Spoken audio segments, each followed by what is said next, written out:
Halo Halo Sumatera Utara, Sumatera Utara. Sumatera Utara hari ini sore kembali menjumpai Anda untuk edisi Rabu di tanggal 15 November 2023 bersama kami, saya Lukman Hakim Sitorus. Dan saya Anissa Redi. Seperti biasa pemirsa, tim redaksi kami telah menghimpun sejumlah informasi aktual seputar Sumatera Utara untuk Anda. Berikut kita awali informasi selengkapnya.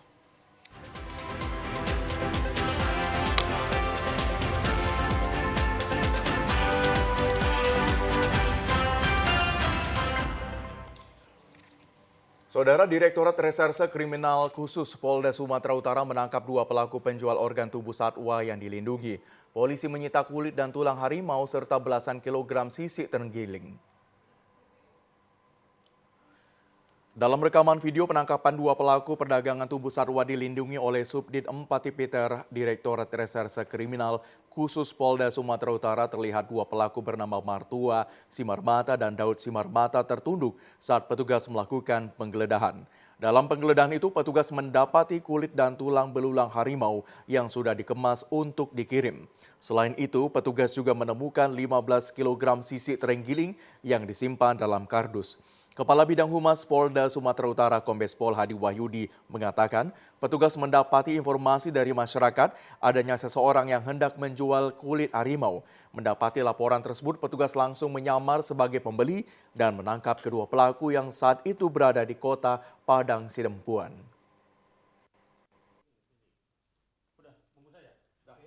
Yang keterangan sementara kami dapatkan bahwa kulit harimau dengan kulit sisik terenggiling itu akan diperjualbelikan. Kedua tersangka diamankan di salah satu hotel di Padang Sidempuan. Yang satu kita ketahui dia sebagai pemilik, kemudian yang satunya DS itu sebagai penjual. Kita juga masih mendalami terkait dengan praktek jual beli yang sudah dilakukan oleh yang bersangkutan. Kedua pelaku telah diamankan ke Polda Sumatera Utara untuk dilakukan pemeriksaan mendalam. Polda Sumut telah berkoordinasi dengan BPKSDA Sumatera Utara untuk penanganan lebih lanjut.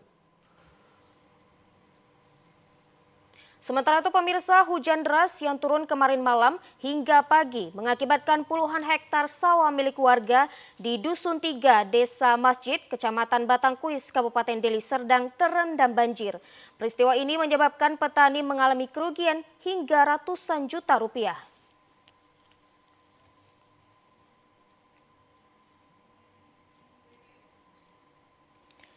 Hujan deras yang melanda Deli Serdang semalaman menyebabkan puluhan hektar areal persawahan para petani di Dusun 3, Desa Masjid, Kecamatan Batangkuis terendam banjir. Akibatnya tanaman padi yang masih berumur 3 minggu habis terendam banjir. Salah seorang petani berupaya menutupi luapan air yang mengalir ke sawahnya dengan tanah lumpur agar air yang masuk tidak terus membanjiri areal persawahannya. Para petani yang sudah menanam dan memberi pupuk tanaman padinya pun harus menerima kenyataan pahit akibat banjir ini. Salah seorang petani Izul mengatakan, curah hujan yang cukup tinggi kemarin malam menyebabkan parit dan sungai tidak sanggup menampung debit air hingga meluap ke persawahan warga. Para petani pun mengalami kerugian hingga ratusan juta rupiah.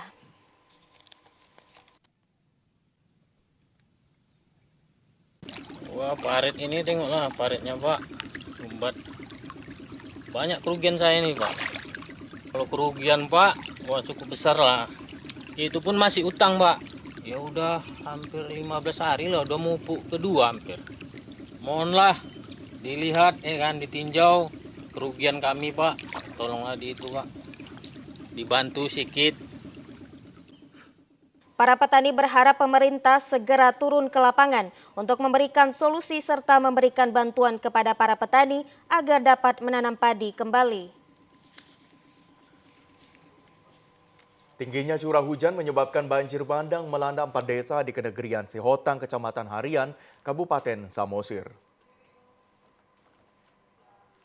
Seorang warga di desa Siparmahaman hilang akibat banjir bandang yang menerjang 4 desa di Kenegrian Sihotang, Kecamatan Harian, Kabupaten Samosir. Curah hujan yang tinggi pada Senin malam hingga dini hari mengakibatkan debit air sungai Sitio-tio dan sungai Nagodang yang melintasi 4 desa di Kenegrian Sihotang, Kecamatan Harian meluap. debit air kedua sungai yang mengaliri desa Siparmahaman menjadi tidak terkendali. Selain itu, banjir membawa material berupa lumpur, bebatuan, dan kayu yang merusak sebuah rumah warga. Gedung sekolah PAUD yang bersebelahan dengan rumah warga serta kantor desa Siparmahaman yang berdekatan dengan sebuah kuburan milik warga diterjang material banjir bandang hingga rusak. Selain itu, banjir bandang yang terjadi Senin malam juga merendam SMP Negeri 2 Harian. Salah seorang warga desa Siparmahan, Warihot Sihombing, mengatakan tingginya curah hujan menyebabkan debit air sungai yang terjadi tidak seperti biasa dan menyebabkan rumah warga, kantor desa, dan 2 unit sekolah terdampak banjir dan diterjang material lumpur, bebatuan, dan kayu. Jam berapa tadi malam, Bang? Tadi sampai jam 1 malam. Sampai jam 1 malam ya? Iya. Ini apa aja nih yang rusak? Yang rusak ya kantor kepala desa, PAUD, sama sekolah SMP Negeri Harian Sihotang. Kalau rumah warga berapa? Apa? Yang warga cuma ada 1. Itu yang meninggal, yang di atas itu yang hilang 1 warga itu. Kejadiannya sekitar jam 7 malam lah. Posisi hujan deras. Dan kadang masyarakat kita udah pada ketakutan karena suara dentuman batu yang terguling dari hutan Nabulak sampai ke pemukiman.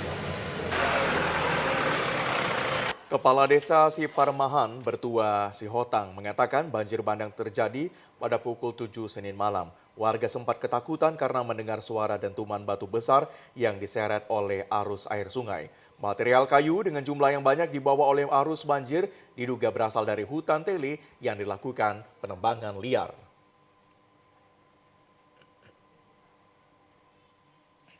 Tak kuat menahan beban, truk bermuatan 7 ton minyak kita terperosok ke drainase yang amblas di Jalan Setiabudi Medan kemarin. Akibatnya truk oleng dan terbalik ke badan jalan. Truk bernomor polisi BK8955XM mengalami kerusakan pada bak truk. Driver truk berhasil selamat dan tidak ada korban jiwa dalam peristiwa tersebut. Sementara itu barang yang diangkut berupa minyak kita rusak dan bahan bakar truk tumpah ke jalan. Usai dilakukan pengosongan muatan, truk dievakuasi dengan membangunkan bantuan truk krain. Lalu lintas sempat terganggu saat proses evakuasi berlangsung. Diketahui truk bermuatan minyak kita tersebut akan membongkar muatannya di sebuah toko grosir kelontongan. Supir truk Nahar menjelaskan dirinya tidak menyangka penutup drainase di ruas jalan tersebut amblas. Ia menambahkan peristiwa tersebut terjadi saat dirinya hendak memutar arah truk sebelum melakukan bongkar muatan minyak kita.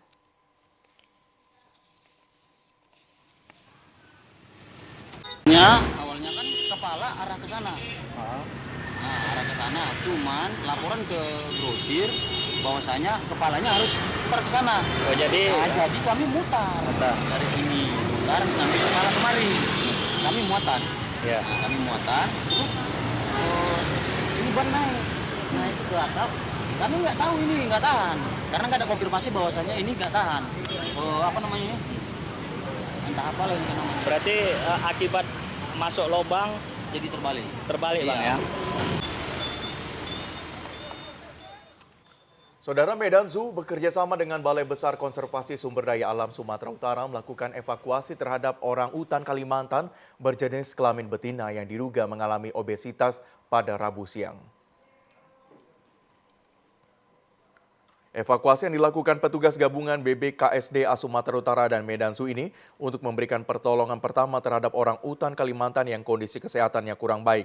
Dengan menggunakan kandang besi orang utan Kalimantan koleksi Medan Zoo bernama Hamida ini dievakuasi petugas. Selain itu, dokter yang ikut dalam proses evakuasi turut membawa obat-obatan dan alat medis lainnya, serta memberikan infus kepada orang utan Kalimantan tersebut sebelum dibawa ke tempat karantina. Medan Zoo diketahui memiliki koleksi 2 orang utan jantan dan betina dengan nama Niimbah dan Hamida. Keduanya didatangkan dari Kebun Binatang Ragunan, Jakarta pada tahun 2019 lalu saat berusia 15 tahun dan merupakan hasil pertukaran dengan 2 satwa harimau Sumatera jantan berusia 4 tahun. Manajer Medan Zoo, Vernius Hareva, mengatakan evakuasi ini dilakukan demi menyelamatkan satwa Medan Zoo. Salah satunya orang utan yang akan menjalani perawatan kesehatan yang secara insentif.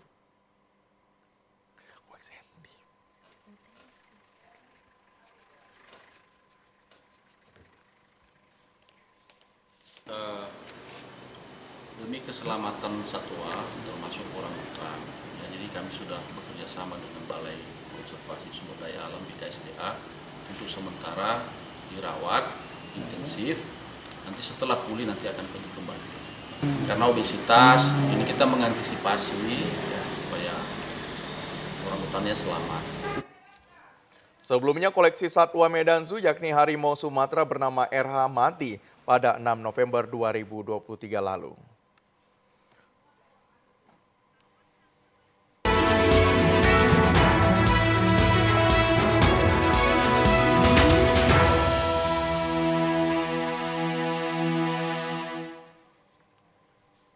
Bobi Nasution menyikapi surat yang diberikan PDI Perjuangan terkait pemberhentian dirinya sebagai kader partai. Ia mengatakan akan segera mengembalikan KTA secepatnya. DPC PDI Perjuangan Kota Medan memberikan surat pemberitahuan kepada kadernya Bobi Nasution terkait pelanggaran aturan partai yang dilakukan Bobi dengan mendukung pasangan calon presiden dan calon wakil presiden di luar yang diusung dari PDI Perjuangan, yaitu pasangan Prabowo Gibran. Ketua DPC PDI Perjuangan Hasim mengatakan surat tersebut sudah disampaikan kepada menantu Presiden Jokowi tersebut. Hasim juga menyebutkan bahwa DPC PDI Perjuangan hanya memberikan rekomendasi ke DPP terkait Bobi Nasution sudah tidak memenuhi syarat keanggotaan partai, sehingga keputusan akan diserahkan ke DPP. Saat ditemui, Wali Kota Medan tersebut mengatakan dirinya sudah menerima surat rekomendasi pemberhentian yang dilayangkan kepadanya. Dirinya akan segera mengembalikan KTA miliknya dan mengucapkan terima kasih ke DPC dan DPD PDI Perjuangan.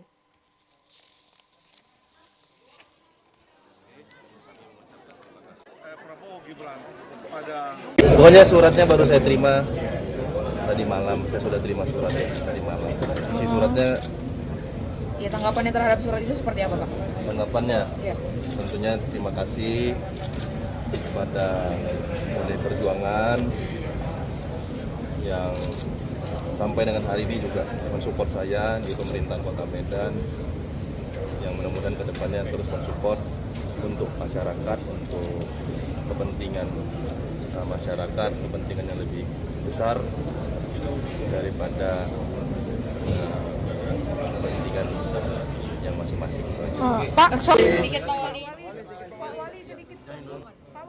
Memasuki tahapan pemilu 2024, berbagai cara dilakukan penyelenggara pemilu yakni KPU dan Bawaslu agar partisipasi pemilih meningkat dan berjalan sukses. Dan untuk mengetahui seperti apa peran komunikasi dalam meningkatkan partisipasi pemilih di pemilu 2024, kini telah bergabung bersama kami dalam Zoom meeting pengamat komunikasi Ibu Besti Rohana Sibolon. Selamat sore Bu, selain itu juga kita terhubung dengan Bapak Bobi Nidal Dalimunte, Komisioner KPU Medan. Kita ke Pak Bobi dulu. Pak Bobi, sejauh ini upaya yang dilakukan KPU dalam meningkatkan partisipasi pemilih pada pemilu 2024 mendatang nih bagaimana dan seperti apa, Pak?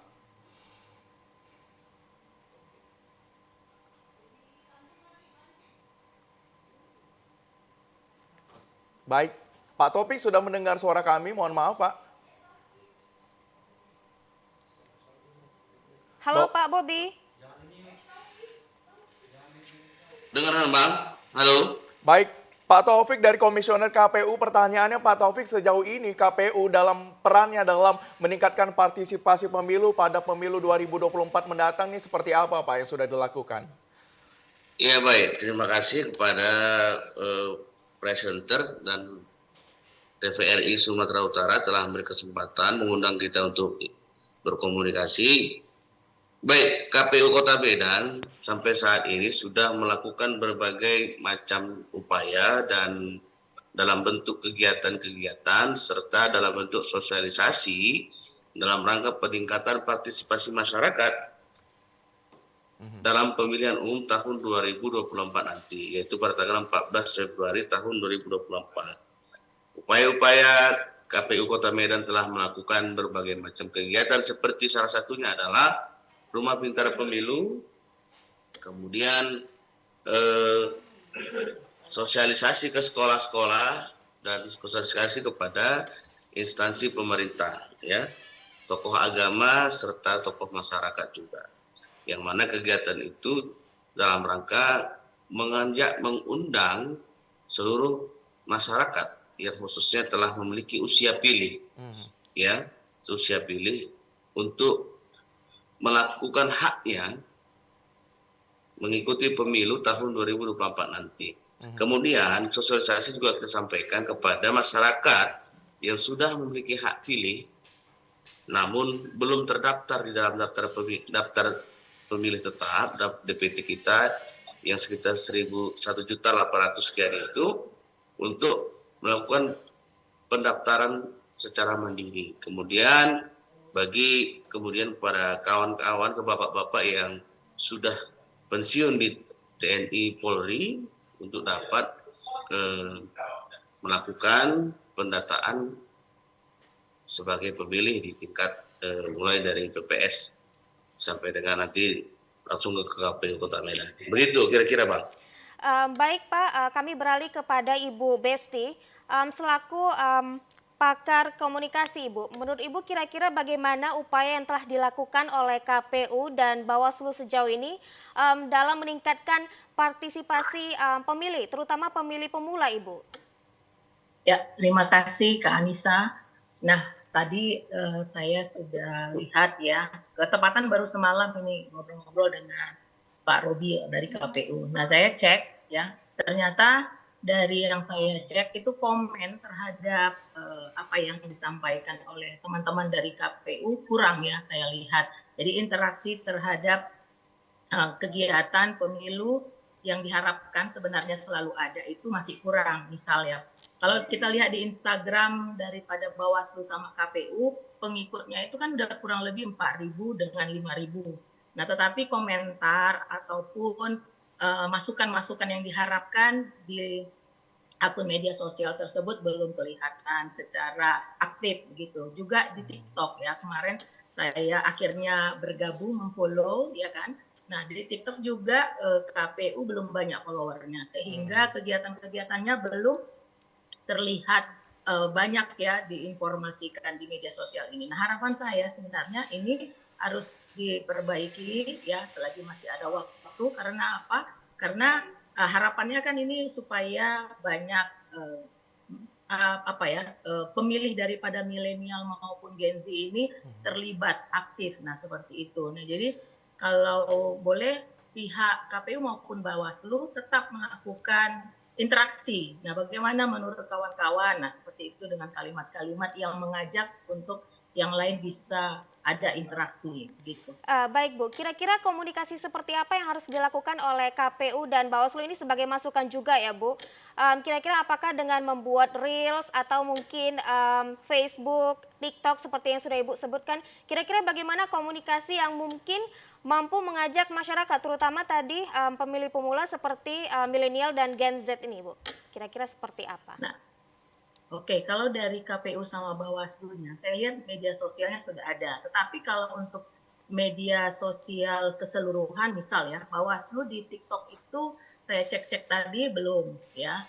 Nah, jadi dia hanya kalau nggak salah Bawaslu Medan. Kalau Sumut ya sudah belum ada, Medan sudah. Tetapi komunikasinya itu belum kelihatan ya.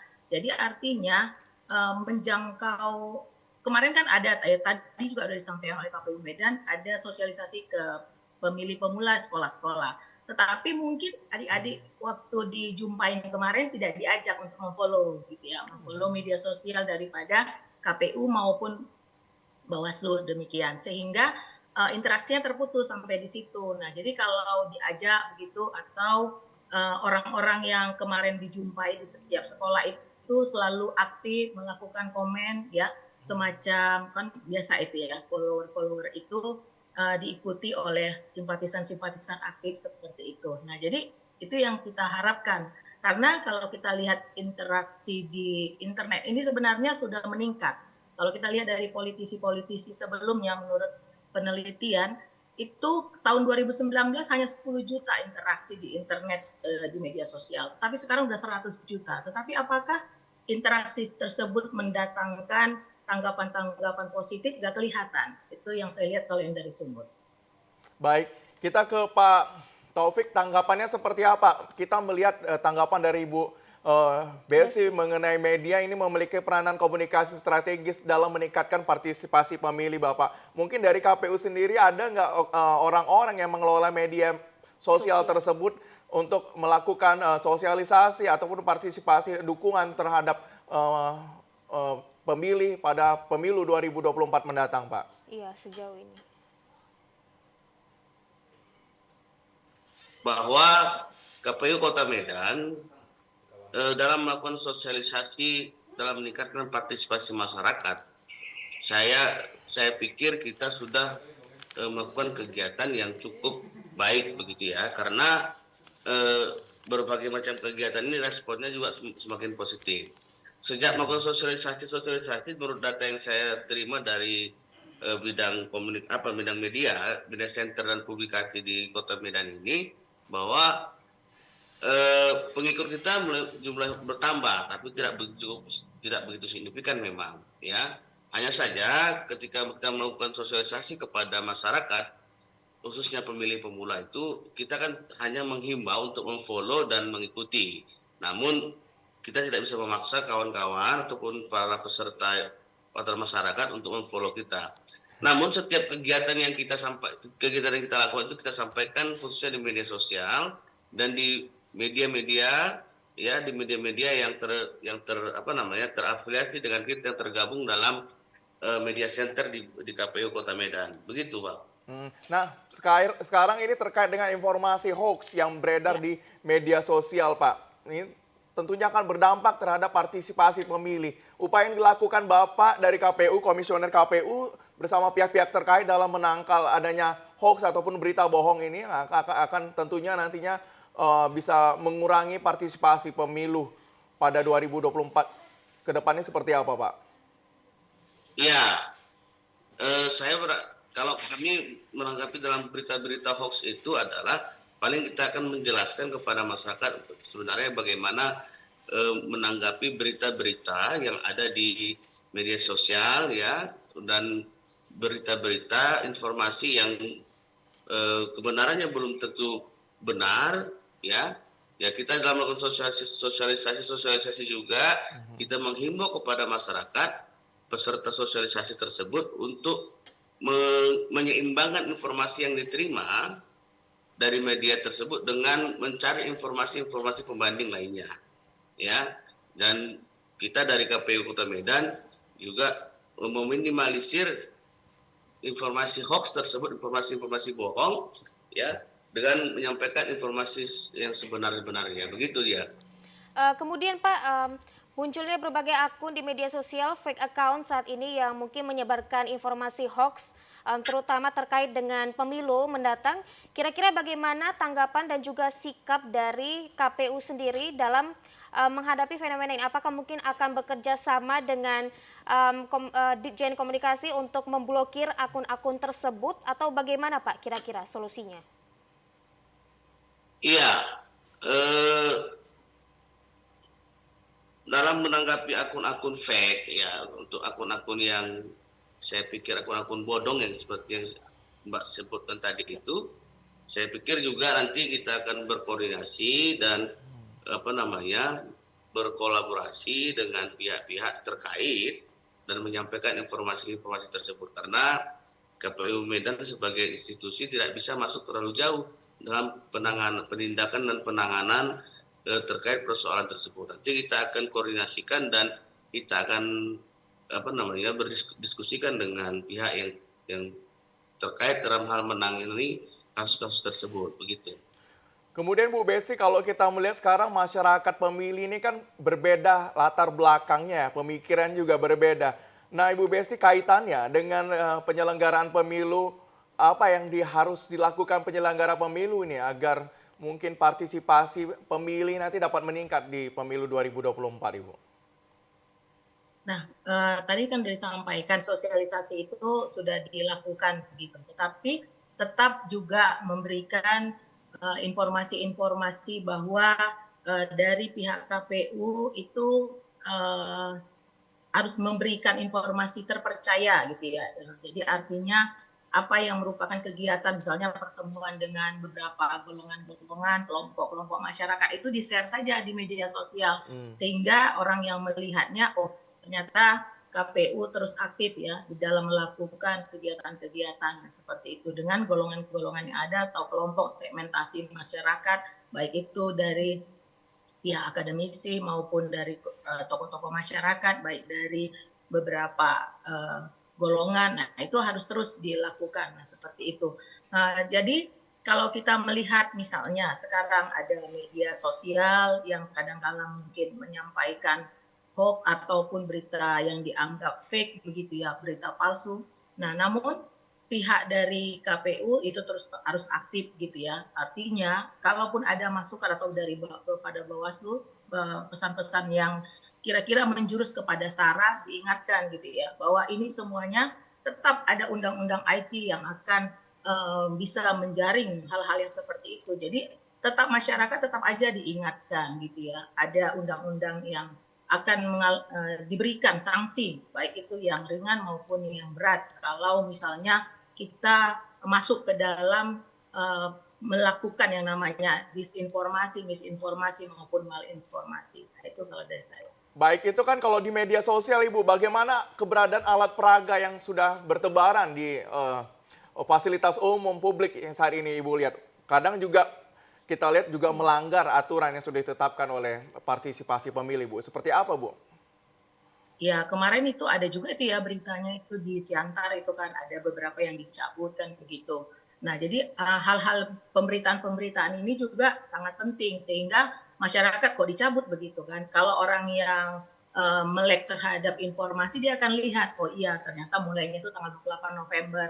Seperti itu. Jadi boleh memberikan contoh-contoh seperti itu. Lalu yang kedua, harapan kita dari KPU tetap aja rajin gitu menginformasikan di website ataupun di media sosialnya terkait langkah-langkah ataupun tahapan-tahapan daripada pemilu. Misal terkait misalnya larangan-larangan daripada pembuatan alat peraga untuk 6 lokasi misalnya baik itu di rumah sakit, di tempat ibadah, di tempat sekolah, perguruan tinggi dan yang lainnya. Nah, kemudian jikalau ada ditemukan oleh kawan-kawan atau adik-adik di kalangan Gen Z seperti itu boleh kasih laporan kemari atau juga menghubungi Bawaslu dan bla bla bla. Nah, itu kan merupakan informasi yang ini ya saya lihat harus seperti itu mengajak begitu, Iya, baik, Bu. mengingatkan, mengarahkan. Iya, baik terkait hoax, informasi hoax tadi, Bu, kira-kira apa mungkin tips atau trik dari Ibu selaku pakar komunikasi ini bagi masyarakat dari berbagai latar belakang, terutama ini bagi pemilih pemula ini dalam menangkis setiap informasi hoax yang beredar, terutama di media sosial, Ibu, silakan. Nah, kalau untuk masyarakat, apalagi adik-adik para pemilih pemula ya, belum percaya atau sanksi terhadap suatu informasi, ya kan, tidak perlu menyebarluaskan, tidak perlu membagikan. Dan kalau misalnya dibaca seperti itu juga, ya udah tidak usah di-like kalau masih disanksi. Nah, seperti itu. Lalu yang kedua, tetap melakukan cross-check. Nah, kemarin juga kita udah ngobrol, sebenarnya Gen Z ini sudah mulai ya rajin untuk lakukan check and recheck. Tetapi ya kadang-kala ada juga kita lihat kurang, nah, seperti itu. Nah, ini yang kita harapkan, selalu literasi media kepada masyarakat. Nah, harapan literasi media ini kan harus terus ini dari KPU, apalagi mulai tanggal mendekati 28 November, ya kan, ada persiapan-persiapan yang harus dilakukan. Harapan kita memang dari KPU terus seperti itu, sehingga tumbuhlah kepada masyarakat, oh ini kita harus percaya ini KPU memberikan informasi gini, kita harus waspada, nah seperti itu. Baik, ke Pak Taufik mungkin dalam waktu dekat atau sudah yang dijalankan terkait sosialisasi ataupun komunikasi yang dilakukan terhadap partisipasi pemilih agar dapat menyuarakan ataupun menyampaikan aspirasinya pada pemilu 2024 nanti seperti apa yang sudah dilakukan, Pak?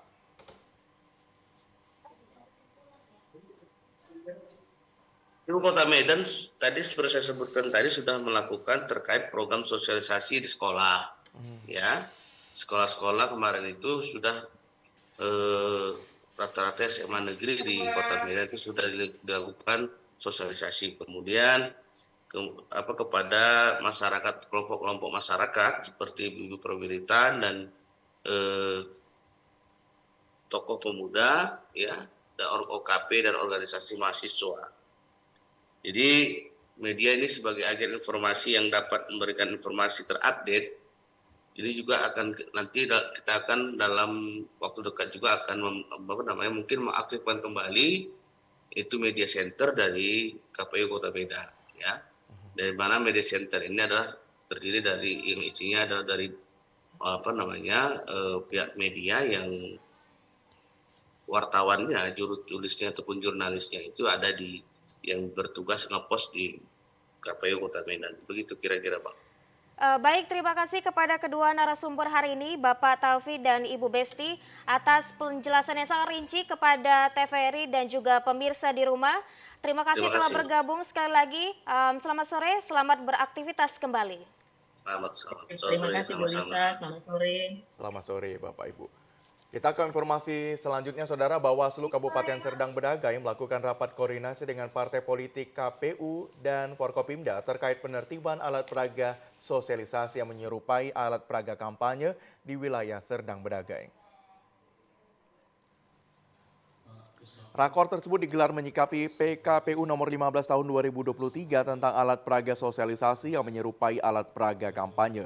Diketahui saat ini marak terpasang alat peraga sosialisasi berupa baliho, spanduk, banner yang menyerupai alat peraga kampanye di sejumlah tempat yang tidak sesuai dengan aturan PKPU.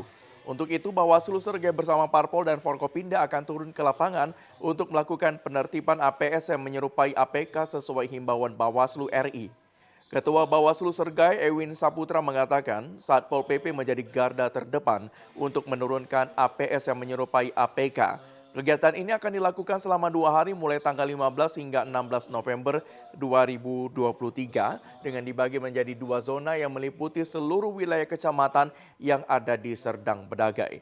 Ewin Saputra menambahkan penertiban ini khusus dilakukan untuk baliho dan spanduk caleg, kabupaten dan provinsi serta pusat, sedangkan untuk capres belum ada himbauan dari Bawaslu RI.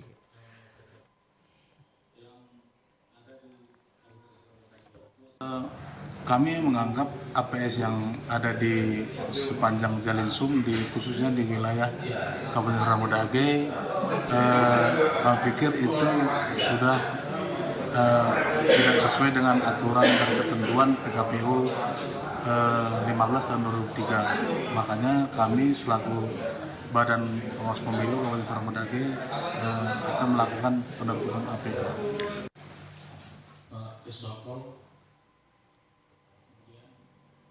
Informasi lainnya, pemirsa, Badan Pengawas Pemilihan Umum Kota Sibolga melakukan penertiban alat peraga sosialisasi milik para calon legislatif dan partai politik yang tersebar di 4 kecamatan di Kota Sibolga karena melanggar peraturan KPU nomor 15.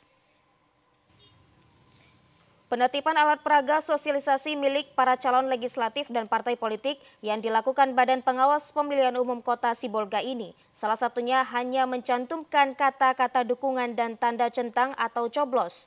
Selain itu terpasang di tempat terlarang seperti di tiang listrik dan di bawah pohon.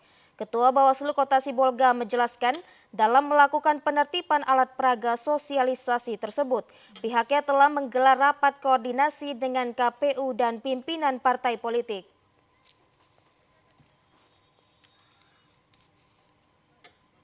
Tapi sampai batas waktu yang sudah kita tentukan dan kita sudah melakukan rapat koordinasi, termasuk juga dengan KPU, pemangku kepentingan. Jadi kita putuskan tadi hari ini kita melakukan penertiban APS yang menyalahi aturan. Misalnya ada tanda coblos, ya, ada ajakan memilih, ada visi misi. Kemudian ditempatkan di tempat-tempat yang menyalahi, di pohon, tiang listrik, ya, di sekolah-sekolah atau fasilitas pemerintah, itu yang kita tertibkan. Selain dilakukan penertiban, Bawaslu Kota Sibolga juga melakukan edukasi kepada masyarakat terkait larangan pemasangan spanduk dan baliho para caleg yang mencantumkan bahasa ajakan dan dukungan serta memiliki tanda coblos karena belum memasuki masa kampanye. Penertiban yang dilaksanakan Bawaslu Kota Sibolga akan dilakukan dalam 1 hari sebab melibatkan 3 tim dibantu petugas kepolisian dan Satuan Polisi Pamung Praja Kota Sibolga. Logistik pemilu yang tiba di Komisi Pemilihan Umum Kota Gunung Sitoli segera dilakukan penyortiran guna memastikan kondisi baik sebelum pemanfaatannya pada pemilu 2024. Pengiriman logistik pemilu pada 5 daerah di Sumatera Utara dilakukan secara bertahap melalui darat dan laut. Kelima daerah tersebut berada di Pulau Nias dengan jarak tempuh 12 jam lebih penyeberangan laut dari tepian Nauli Sibolga menuju Pelabuhan Angin Gunung Sitoli. Belum termasuk perjalanan dari kantor urusan logistik KPU RI di Jakarta menuju Pulau Sumatera. Namun saat ini sedikitnya 4 jenis logistik pemilu meliputi kotak suara, bilik suara serta tinta dan segel sudah tiba di gudang KPU Kabupaten Kota dan Kepulauan Nias. Khusus di Kota Gunung Sitoli telah diterima kotak suara sebanyak 2.077 piece, kemudian bilik suara sebanyak 1.652 piece, serta tinta dan segel telah memenuhi berdasarkan kebutuhan penyelenggaraan pemilu di daerah tersebut. Saat ini proses penyortiran sudah dimulai dengan membentuk pengelompokan barang logistik pemilu berdasarkan kondisi. Apabila nantinya ditemukan barang logistik pemilu yang rusak, akan diajukan ke KPU RI untuk dikirim ulang penggantinya. Waktu kedatangan logistik itu seperti bilik dan kotak suara, itu kita melihat bahwa jumlahnya telah sesuai terkait dengan logistik yang sudah ada, apakah memang tidak ada barang yang rusak. Sehingga ketika ada kerusakan maka akan dikonsultasikan di KPU RI. Ya, yang datang ini khususnya apa aja? Itu sudah datang itu kotak suara, bilik suara, tinta dan segel. Penyortiran keseluruhan logistik pemilu ini dimaksimalkan sambil menunggu kedatangan logistik lainnya seperti formulir administrasi dan kertas suara yang rencananya akan dikirim ke daerah pada tahap Desember 2023 dan Januari 2024. Pemirsa, informasi lainnya akan kami hadirkan sesaat lagi. Tetaplah bersama kami di Sumatera Utara hari ini sore.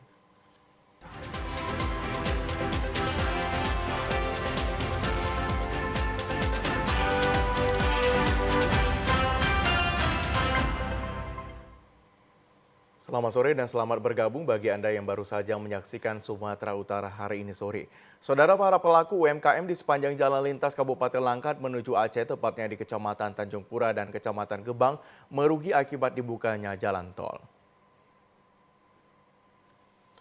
Kerugian ini disebabkan oleh pengguna jalan tidak lagi melintas dan singgah untuk membeli jajanan. Seperti halnya usaha keripik Cinta Mas Hendro yang berada di Kecamatan Gebang Langkat yang harus menanggung kerugian akibat beroperasinya jalan tol Kabupaten Langkat menuju Aceh. Biasanya pusat jajanan ini selalu ramai dikunjungi para pengguna jalan yang akan melintas ke kota Aceh dan menuju kota Medan. Namun kini sejak beroperasinya jalan tol Kabupaten Langkat menuju Aceh, para pengunjung sepi dan pusat jajanan tersebut nyaris gulung tikar.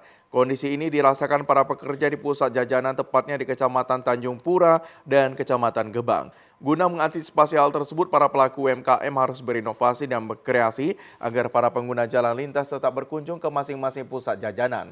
Salah seorang pekerja pusat jajanan, Sri Ati, mengatakan sangat prihatin dengan kondisi ini mengakibatkan berkurangnya omset penjualan.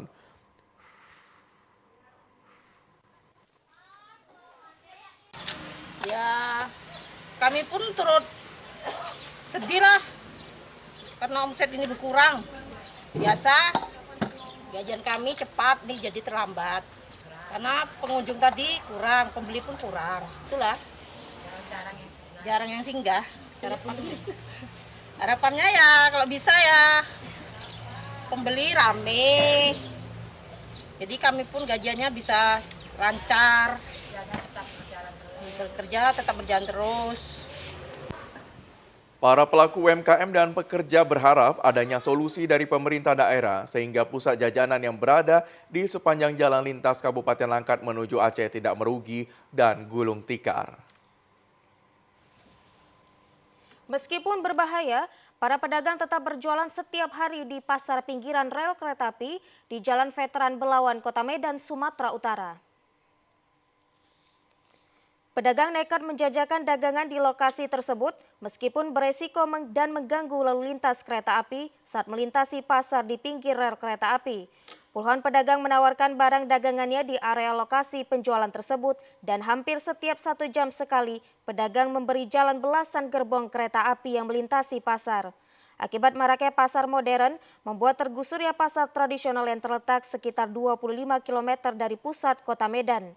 Para pedagang di pasar mengaku terpaksa harus berjualan di atas lintasan rel kereta api karena sempitnya wilayah tersebut. Bagi mereka, kebutuhan hidup jauh lebih penting meskipun harus mempertaruhkan nyawanya.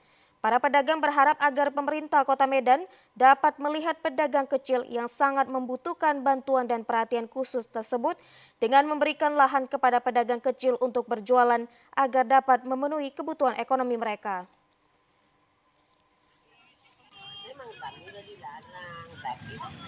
Kami jualan di sana tidak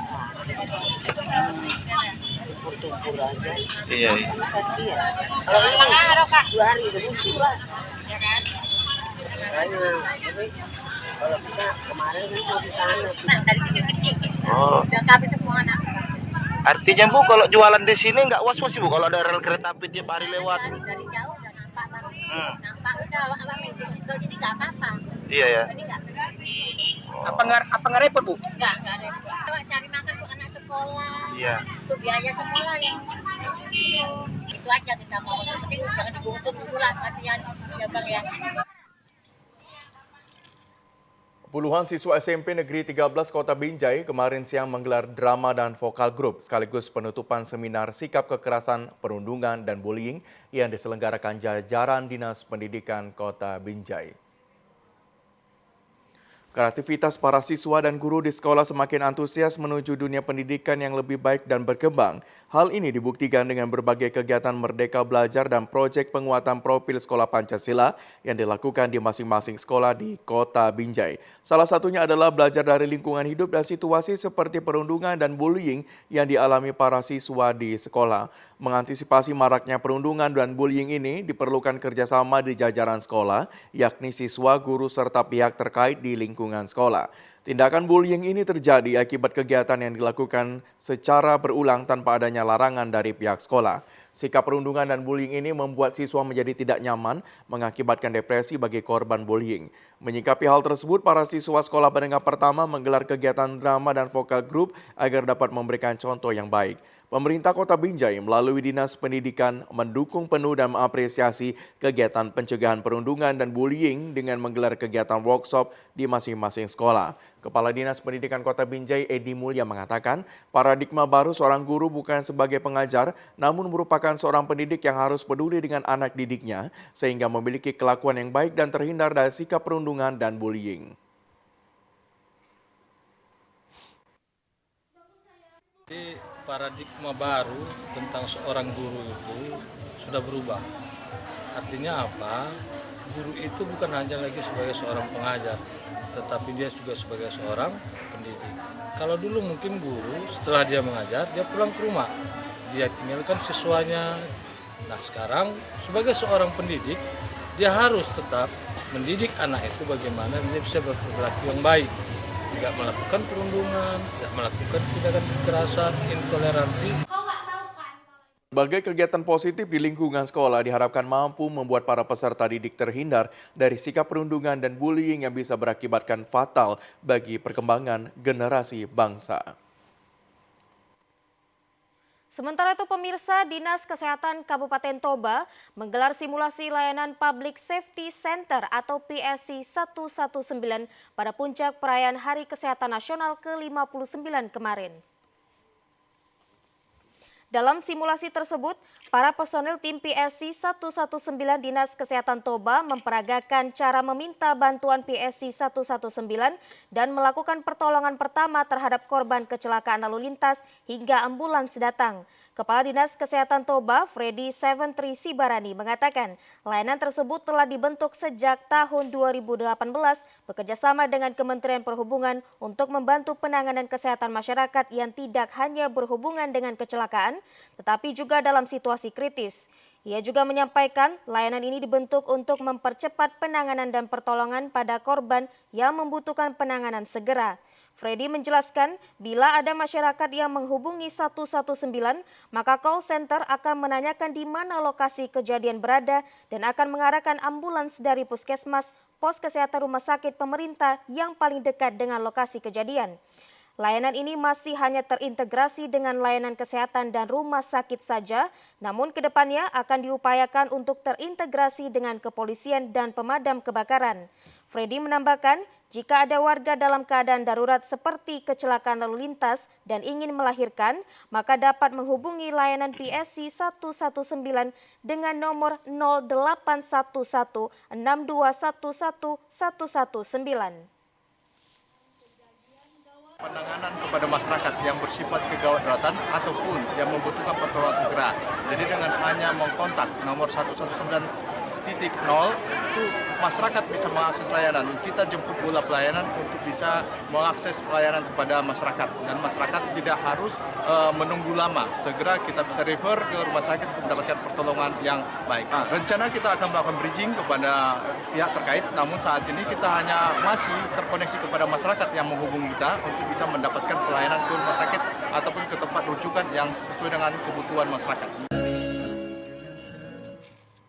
Pengurus Cabang Nahdlatul Ulama Kota Medan menggelar kegiatan rutin Lailatul Istima, sekaligus pelatihan cara cepat membaca Al-Quran di Masjid Al-Hidayah Jalan Letda Sujono, Kecamatan Medan Tembung. Kegiatan rutin Lailatul Istima kembali digelar oleh pengurus Cabang Nahdlatul Ulama Kota Medan.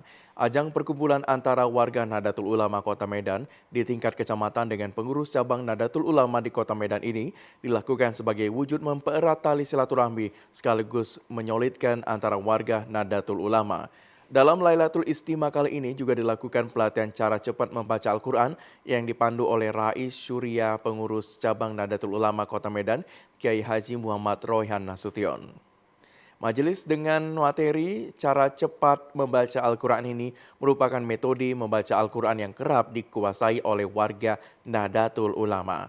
Meski melakukan metode membaca Al-Quran dengan cepat, namun dalam prakteknya pembaca harus tetap memperhatikan tajwid dari Al-Quran tersebut.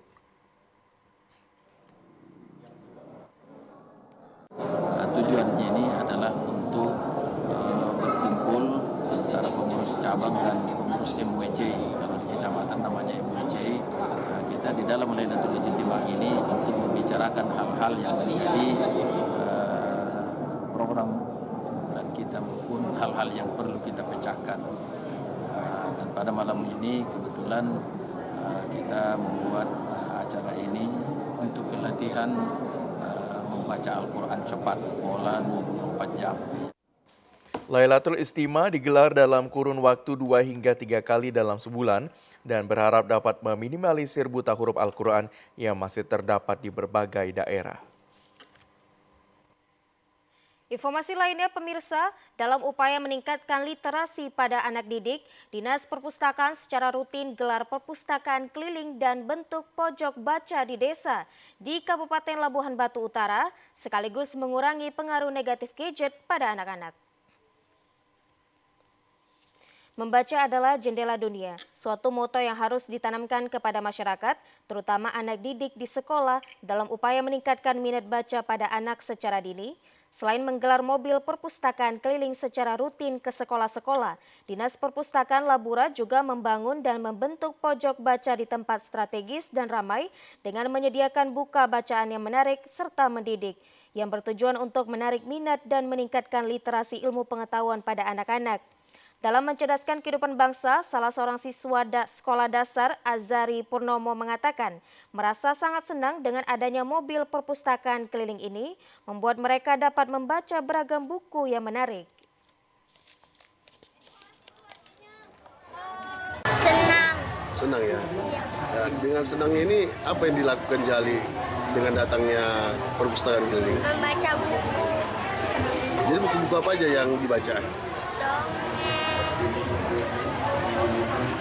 Buku bacaan,